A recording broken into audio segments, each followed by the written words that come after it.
SP का आवेदन एगो मिला है, एगो बलराज थाना का है जो हम दे करके इसको पोस्ट करके गए हैं। कदम दूरी पे मौजूद है। ये जो आप तस्वीर देख रहे हैं ये एक छोटी सी मासूम सी बच्ची है जो ये काफी नाजुक हालत में है। देख सकते हैं इनका डॉक्टर के द्वारा इनको पाइप भी लगा गया है और ये उनकी माँ है और ये मौसी है। हम उस घटना की चर्चा कर रहे हैं कि शायद आप सुन के आपकी आंखों में आंसू आ जाएगी और जमीन तले पैर खिसक जाएगा। शायद आप ये देख रहे हैं कि ये बच्ची कितनी ही मासूम है।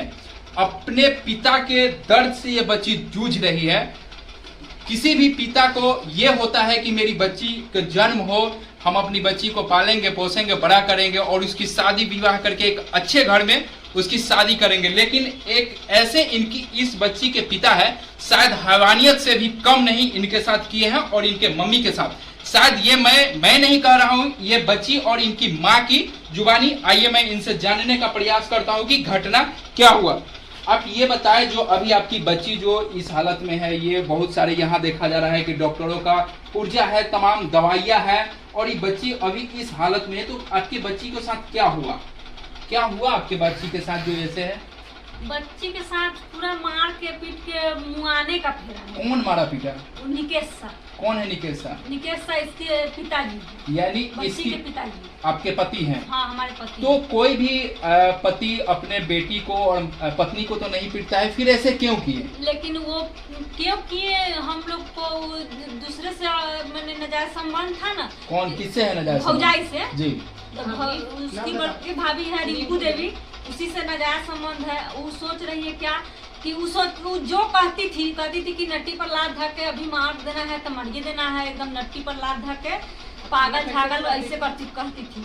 हाँ, अब पूरा हमको दिमाग में पूरा मार के पूरा अथी कर देता था, पटक के मारा। और फिर इसके अथी नीचा बिछौना पर से पूरा बिछौना ऐसे करके और रात को ऐसे फेंक दिया ना, तो पूरा ये सब दर्द करने लगा, फट गया है इस जगह का अथी रास्ता। अब लेटिंग नहीं हो रहा है, इतना दर्द कर रहा है। आपको ही पिटाई होती थी? हाँ, हमको दिन रात पिटाई, और खाना नहीं देता था, खाना सब नहीं देता था। उसकी भाभी भी उसके भाई भी मझिला मुकेश सा सब मिल के हम लोगों को इतना अथी किया है। शायद ये देख सकते हैं कि ये बच्ची की क्या हालत है। शायद ये बच्ची बोलने की स्थिति में नहीं है, लेकिन मैं इनसे थोड़ा सा बच्ची से बात करने का प्रयास करूंगा। बुआ, क्या कौन पीटता था आपको? पापा। काहे मारते थे पापा?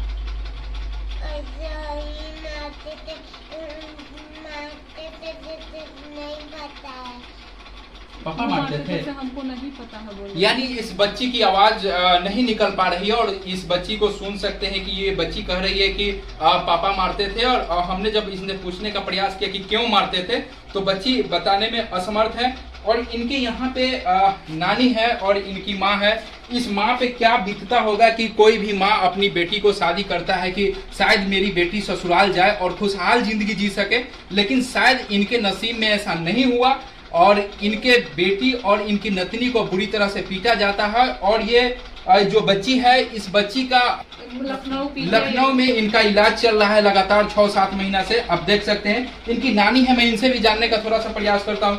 क्या हुआ जो आपकी बेटी और नतनी के साथ बहुत मारपीट करती है? रिंकू देवी निकेश ले गया, बहुत मार कर बेहालत कर दिया। बेहालत करके यहाँ पर हम लोग ले आए जी। ले आकर इलाज करा रहे हैं लखनऊ, हम लोग समाज दिए लेकिन नहीं आ रहा था। हम लोग पूरी एकदम बेहालत है। हम लोग के 1 रुपया नहीं था, जहाँ तहीं से कर्जा कर करके हम बच्चा के जिला रहे थे जी। जहाँ तहीं से कर्जा कर करके लोन लेकर बड़ौदा बैंक से हम बच्चा को लगा रहे थे। अभी मेरा बच्चा कब रहेगी कि नहीं रहेगी मेरा नसीब जाने।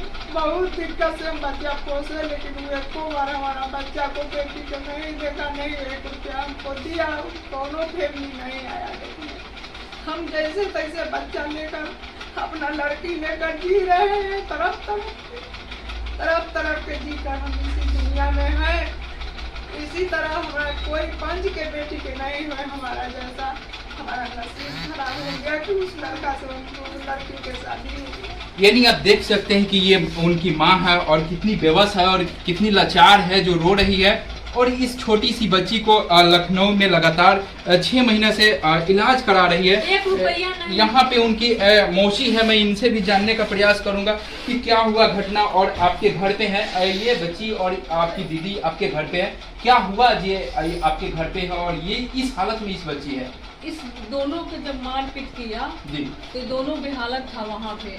इसको कचरा रूम में बंद करके मारता था, इसको बाहर मारता था। बच्ची के मुंह में गुटखा डाल डाल के मारता था, जबरदस्ती शिखर डाल देता था, उखाड़ देता था। और खाना नहीं देता था, तो टॉफी भी कुछ नहीं देता था। दोनों को बुरी तरह से पीटता था और उस सबका प्लानिंग था कि दोनों को मार के आसामे में फेंक देना है। तो हमको किसी भी तरह करके खबर दी, हमको किसी भी तरह मेरे घर के मेरे चाचा का एक लड़का है असम में, उन्हीं को हम भेजे कि जा करके देखिए क्या सिचुएशन। हम लोग को बात नहीं करने देता था वो। तो 2 महीने बाद हम भेजे वो भैया को, तो भैया जाकर के कहे कि जल्दी से जल्दी हो सके तो दोनों को ले जाओ, नहीं तो 10 दिन के अंदर में खत्म कर देगा। जी। तो हम वहाँ से लिया बच्ची को और इसके माँ को, और जब लाए तो हम लोग को नहीं लाने दे रहा था। हम और मेरे पिताजी गए थे, 2 ही आदमी हम जा करके हम उसको लाए तो नहीं लाने दे रहा था। पेपर पर हमसे साइन करवाया, जी पेपर पर जबरदस्ती साइन कर, हमारे साथ भी मारपीट किया, मेरे पापा के भी साथ मारपीट किया। दोनों आदमी के साथ मेरे गर्दन पे वो दांत काटने दौड़ी। वहाँ के आदमी सब भी मतलब कि बोला कि नहीं, इस तरीके से नहीं होना चाहिए। कुछ लोग जो थे आसपास के, वो किसी को नहीं टपने देता था अपने घर में, वो घर बंद करके तब मारता था दोनों। यानी पिटाई से इस बच्ची की यह हालत हुई है।